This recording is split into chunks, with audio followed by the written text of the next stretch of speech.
Around this quite remarkable invitation from the Israeli government to Tommy Robinson, or an Israeli minister, to Tommy Robinson to go and speak in Israel, saying that he had been a defender, effectively, of British values against what they called as Islamic fascism or Islamism. Jim, what do you think the British government should do about that? I've just talked about, as a Jewish man, how I feel about the terrorist attack. That's a completely different conversation to the same horror that I feel deeply to the genocide in Gaza. We know there's, on average, the equivalent of a classroom of children who are massacred every single day. Of course, it's not just children, it's adults too.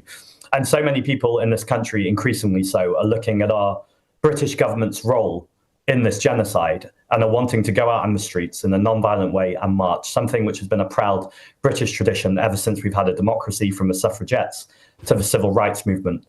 And I think it speaks of a government that is losing control, a government that is terrified of being criticised, and a government that actually, or a leadership that knows it's on its way out.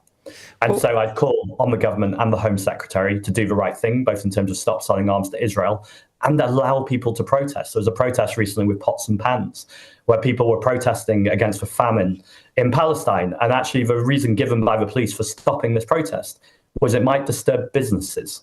What do you think the British... something I asked the Home Secretary earlier was around this quite remarkable invitation from the Israeli government to Tommy Robinson, or an Israeli minister, to Tommy Robinson to go and speak in Israel, saying that he had been a defender, effectively, of British values against what they called as Islamic fascism or Islamism. Jim, what do you think the British government should do about that? I think they should call it out.